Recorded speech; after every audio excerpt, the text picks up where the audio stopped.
السلام عليكم ورحمة الله وبركاته. بسم الله الرحمن الرحيم. الحمد لله والصلاة والسلام على رسول الله وعلى آله وصحبه أجمعين وبعد.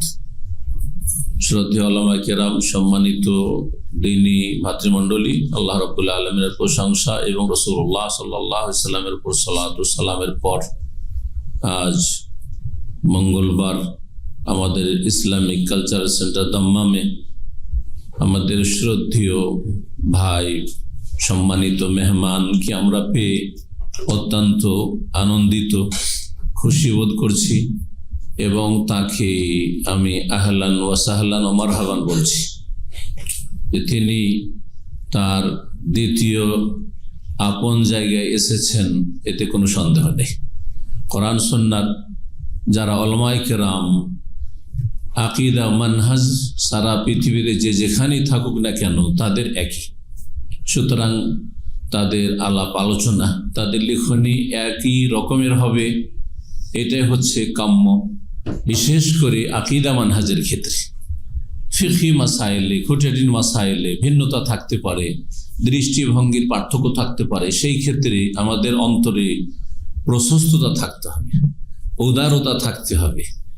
এই ফিকহি মাসাইল ক্ষেত্রে যেন আমরা সংকীর্ণতা মুক্ত থাকি, এটি আমরা সবসময় লক্ষ্য রাখি এবং সালাফি ওলামারা যথাসাধ্য চেষ্টা করেন, যারা সালাফি আকিদা মানহাজ বুঝেন, এবং আলহামদুলিল্লাহ এই শিক্ষায় আমাদেরকে দেওয়া হয়েছে। তবে আকিদা মানহাজের ক্ষেত্রে যেখানে তার বিপরীতটা হচ্ছে দলাল, বিভ্রান্তি, সেই ক্ষেত্রে কোনো ছাড় নেই। জি, তো আলহামদুলিল্লাহ আমাদের মাঝে রয়েছেন আমাদের শ্রদ্ধেয় ভাই, সম্মানিত মেহমান ডক্টর শেখ ইমাম হোসেন হাফিজাহুল্লাহ তাআলা ওয়া তাওয়াল্লাহ।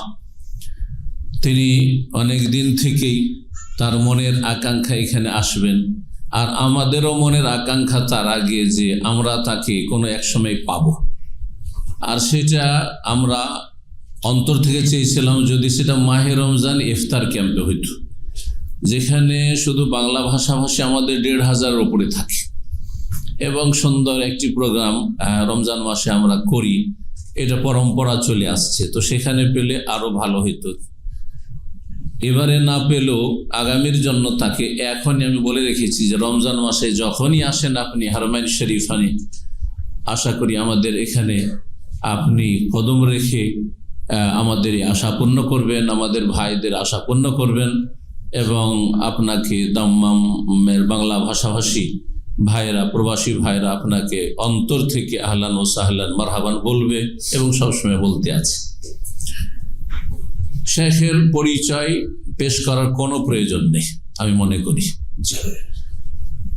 শেখ অন্য মানহাজে লেখাপড়া করেছেন, তারপরে আল্লাহ রাব্বুল আলামিন যে তাকে সঠিক আকিদা, মানহাজ এবং কোরআন সুন্নাহর পথের দিকে আহ্বান করার জন্য আল্লাহ মনোনয়ন করেছেন, এটি আল্লাহর বিশেষ রহমত শেখের ওপর এবং জাতির ওপর, বাংলা ভাষাভাষীদের ওপর।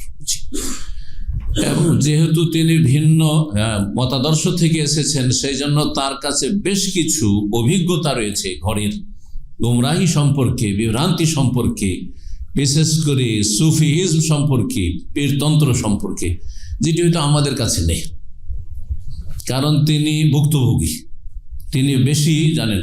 জি, আহলো মক্কা আদরা বেশি আবেহা, আরবিতে একটি প্রবাদ রয়েছে যে মক্কাবাসী, মক্কার যতগুলি অলিগলি আছে সেগুলি সম্পর্কে তারা বেশি অভিজ্ঞ, তারা বেশি অবগত। বাইরের লোক বুঝবেন না যে মক্কার কোথায় কি আছে না আছে, কিন্তু মক্কার লোকেরা সব বুঝে, সব জানে।